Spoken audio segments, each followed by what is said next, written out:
මම ඔබෙන් ඇහුවොත් ඔබට මොනවාද තියෙන මූලික අවශ්‍යතා කියලා? ටක් ගාලාම ඔළුවට එන්නේ ආර්ථිකය ගැන. හොඳ ආර්ථිකයක් තියනවා නම් හැම දෙයක්ම අපිට සපුර ගන්න පුළුවන් කියලා. හැබැයි මැස්ලෝගේ අවශ්‍යතා ධූරාවලියට අනුව එයා පෙන්නලා දෙනවා ආරක්ෂා සහිත නිවසක්, ආහාර පාන, ඇඳුම් පැළඳුම් මේ වගේ මූලික අවශ්‍යතාවන් ටිකක් අපිට සම්පූර්ණ වෙන්න ඕනේ කියලා. එතකොට තමයි පුද්ගලයා හරි හොඳ මානසිකත්වයකින් එතනින් එහාට වැඩ කටයුතු කරන්න කියලා. ඉතින් මේ හැමදේම තිබුණත් අවශ්‍යම දෙයක් අපේ ජීවිතේ තියෙනවා. ඒ මොකද්ද දන්නවද? ඒක තමයි අධ්‍යාපනය. ඉතින් අපිට සර්වයිව් වෙන්න මේ තියෙන ගෙවල් දොරවල් වාහන අනිකුත් දේවල් ප්‍රමාණවත් තමයි. අපිට සර්වයිව් වෙන්න අපිට එදිනදා ජීවිතේ ගෙවන්න අවශ්‍යයි. හැබැයි අපේ ජීවිත කාලයම රඳා පවතින්නේ අපේ අනාගතය රඳා පවතින්නේ මෙන්න මේ අපි ලබා ගන්න අධ්‍යාපනයත් එක්ක. හැබැයි අපිට මේක තේරෙන්නේ අවුරුදු 26න් විතර පස්සේ. අපිට කුඩා කාලේ දෙමව්පියන් තමයි මේ අධ්‍යාපනයට යොමු කරන්නේ. දරුවාට තේරෙන්නේ නැහැ අධ්‍යාපනය වැදගත් මම මේක කරගන්න ඕනේ කියලා. ඉතින් එහෙම තේරෙන දරුවන් ඉන්නවා. නැතුව නෙමෙයි. හැබැයි බොහෝ දුරට දරුවන් කැමති නැහැ මේ අධ්‍යාපනයකට කොටු වෙන්න. මේ රටාව හරි ඒගොල්ලන්ට ඔඩ් ගතියක් දැනෙනවා. ඒකට හේතුව තමයි අපේ මොලේ හැදිලා තියෙන්නෙම හරි සරල ක්‍රමයකට. හැම තිස්සෙම සතුට හොයනවා. නිදහස හොයනවා. ඉතින් අමාරුවෙන් පාඩම් කරලා ටයිම් වේස්ට් කරගෙන මේ රිවෝඩ්ස් ලබා ගන්න මොලය කැමති නැහැ. මොලය හැමතිස්සෙම කැමති රිවෝඩ්ස් අරගන්න. ඒ රිවෝඩ්ස් කෙටි කාලේන නම් තමයි කැමති වෙන්නේ. මොලය. හැබැයි අධ්‍යාපනය කියන්නේ රිවෝඩ් එකක් තමයි. ඒක දිගු කාලීනයි. මොකද ඒකේ ප්‍රතිඵල ලැබෙන්නේ පසු කාලීනවනේ. ඉතින් ඒක පොඩි දරුවන්ට තේරෙන්නේ නැහැ. ඉතින් පොඩි දරුවන් කැමති සෙල්ලම් කරන්න, යාළුවොත් එක්ක එහෙම ඇවිදින්න, සෝෂල් මීඩියා වල ඉන්න ෆිල්ම් බලන්න, කාටුන් බලන්න, කතා පොත් කියවන්න, ගේම් ගහන්න මේ වගේ දේවල් වලට තමයි කැමති. හැබැයි මේ කැමැත්ත ඉෂ්ට කරගන්න යාමේදී ඒගොල්ලෝගේ හොඳම කාලය තමයි නාස්ති වෙන්නේ. ඒගොල්ලෝ පාඩම් කරන අවධිය තමයි කැප කරන්නේ. හැබැයි අවුරුදු 26න් පස්සේ තේරෙනවා මේ අයට අනේ මම පාඩම් කරේ නැහැනේ මට කරගන්න තිබුණානේ මට හොඳ ප්‍රතිඵලයක් අරගන්න තිබුණානේ කියලා. ඉතින් අවුරුදු 26න් පස්සේ තේරෙන්නයි මුලදී නොතේරෙන්නයි මොකද්ද හේතුව? අවුරුදු 21න් වෙනකන්ම අපේ මොලේ සෛල වර්ධනය වෙනවා. අවුරුදු 21න් පස්සේ තමයි මොලේ සෛල වර්ධනය වෙන එක නවතින්නේ. ඒ වගේම අපේ මොලේ ව්‍යුහාත්මක කොටස් තියෙනවානේ. මේ ව්‍යුහාත්මක කොටස් වර්ධනය වෙනවා අවුරුදු 26 වෙනකම්. එතකොට අපි අර මැචුවර්ඩ් කියලා කියන්නේ හොඳ තීරණ ගැනීමේ හැකියාව අවුරුදු 26න් පස්සේ අපිට හැකියාව එනවා. අපි පෞද්ගලිකව කල්පනා කරලා බැලුවත් අවුරුදු 26ට කලින් ගත්ත තීරණ සමහර තීරණ හොඳම නැහැ. ඒ ඇයි අපි ඉක්මන් තීරණ අරන් තියනවා. අපි හදිසි තීරණ වලට පෙළඹිලා තියෙනවා. අපි සමහර දේවල් සරලව හිතලා අත්හැරලා තියෙනවානේ. ඒකේ බරපතලකම තේරෙන්නේ අවුරුදු 26න් පස්සේ.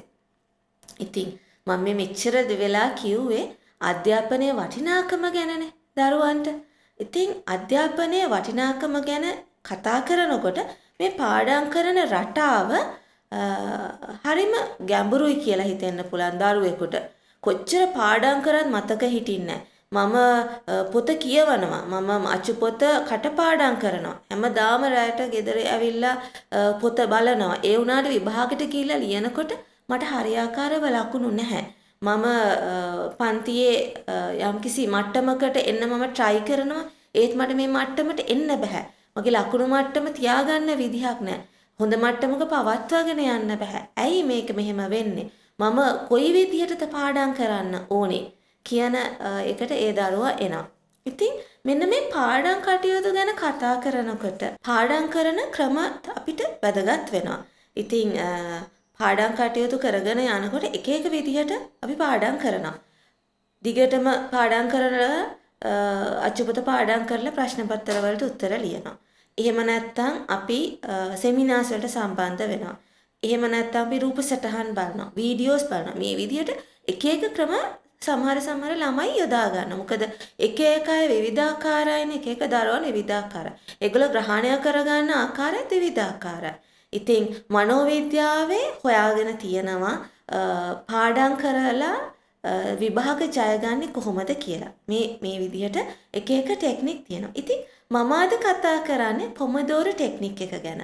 මේ පොමොඩෝරෝ ටෙක්නික් එක ඔයගොල්ලන්ගේ අධ්‍යාපනය හරියාකාරව කොහොමද කරගෙන යන්නේ, කොහොමද විභාග ජයගන්නේ, හොඳ ලකුණු මට්ටමක් පවත්වාගෙන යන්නේ කියලා දෙන ටෙක්නික් එකක්. ඉතින් මේ පොමොඩෝරෝ ටෙක්නික් එක 1980 ෆ්‍රැන්සිස්කෝ සෙරිලියෝ කියන මහාචාර්යවරයා තමයි මේක ඉන්ට්‍රොඩියුස් කරලා තියෙන්නේ. එයා ගොඩාක් පරීක්ෂණ පවත්වලා පාඩම් කරන ටෙක්නික් ගැන එයා හොඳට කල්පනා කරලා එයත් ඒවා අධ්‍යයනය කරලා ප්‍රායෝගිකව එයා ඒ වැඩවල නිරත වෙලා තමයි එයා ලෝකෙට හඳුන්වලා දෙන්නේ මෙන්න මේ මෙතඩ් එකට පාඩම් කරොත් ඕගොල්ලන්ට විභාග ජය ගන්න පුළුවන්. ඕගොල්ලන්ට ලකුණු මට්ටම ඉහළ නංව ගන්න පුළුවන් කියලා. මම අද කියලා දෙනවා දරුවන්ට මේ පොමොඩෝරෝ ටෙක්නික් එක උපයෝගී කරගෙන ඔයගොල්ලෝ කොහොමද ඔයගොල්ලන්ගේ අධ්‍යාපනය ජය ගන්න කියලා.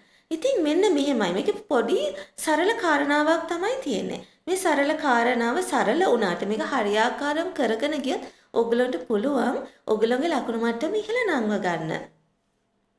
මේ පොමොඩෝරෝ ටෙක්නික් එකේදී කරන්නේ ටයිම් එකක් අපි වෙන් කරගන්න එක. ඉස්සෙල්ලාම අපි පැය භාගයක ටයිම් එකක් තමයි වෙන් කරගන්නේ. පැය භාගයක් කියන්නේ හරි සරල කාල ප්‍රමාණයක් නේද?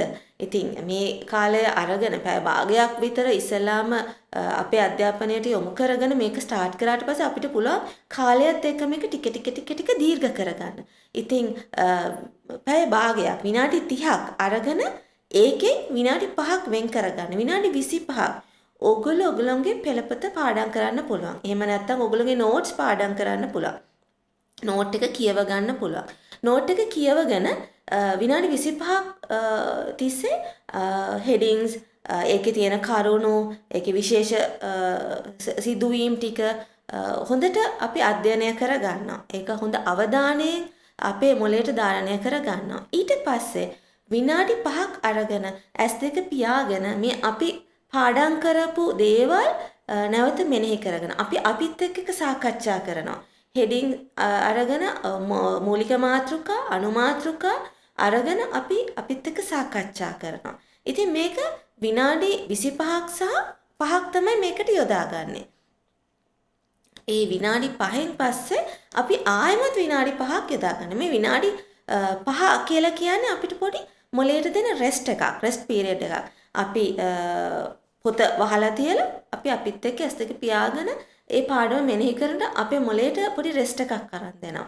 වෙහෙසකාරී බවෙන් මිදෙනවා. ඊට පස්සේ අපි ආයෙමත් විනාඩි 25ක් ඒක ඉතුරු ටික හරි වෙන පාඩමක් හරි අරගෙන අපි කියව ගන්නවා. වෙන නෝට් එකක් අරගෙන කියව ගන්නවා. ඊළඟට ඒ නෝට් එකත් අපි විනාඩි 5ක රෙස්ට් එකකදී අපි ආවර්ජනය කර ගන්නවා. ඉතින් මේක විනාඩි 30කින් පටන් ගත්තට ඊට පස්සේ පුළුවන් ටික කාලය වැඩි කරගන්න. ඉතින් මේක අර පාඩමේ නියැලිලා ඉන්න බැරි පාඩම් අතපසු වෙච්ච කොච්චර පාඩම් කරත් වැඩක් නැහැ මට එක තැනක ඉඳගෙන පාඩම් කරන්න බෑ වගේ කියන දරුවන්ට පටන් ගන්න පුළුවන් ටෙක්නික් එකක්.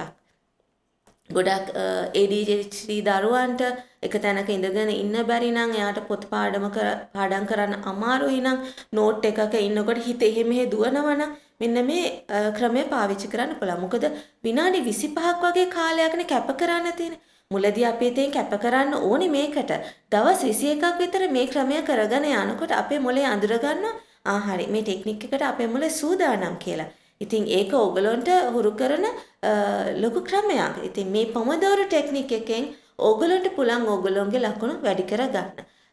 ඉතින් දුවල පුතාලට මම කියන්නේ පුංචි කැපකිරීමක් මුලින් කරන්න. ඊට පස්සේ මේ කාලය ටික පැය භාගය පැයකට වැඩි කරගන්න පුළුවන්. ඊට පස්සේ සිලබස් එක වැඩි දියුණු කරගත්තට පස්සේ අපිට පුළුවන් ටික ඒ කාලයයි සිලබස් එකයි වැඩි කරගන්න. ඉතින් මම අද ගෙනාවේ ඔයගොල්ලෝනේ පොමොඩෝරෝ ටෙක්නික් එක ගැන. ඉතින් මේ ටෙක්නික් එකත් ඔයගොල්ලෝගේ අධ්‍යාපන රටාවට එකතු කරගෙන බලන්න. අපි අද කතා කරේ අධ්‍යාපනය කොච්චර දුරට අපිට වැදගත්ද ඒක කොහොමද පවත්වාගෙන යන්නේ කියලා. ඉතින් මේ වගේ තව වීඩියෝස් අපි ඔයගොල්ලන්ට අරගෙන එනවා.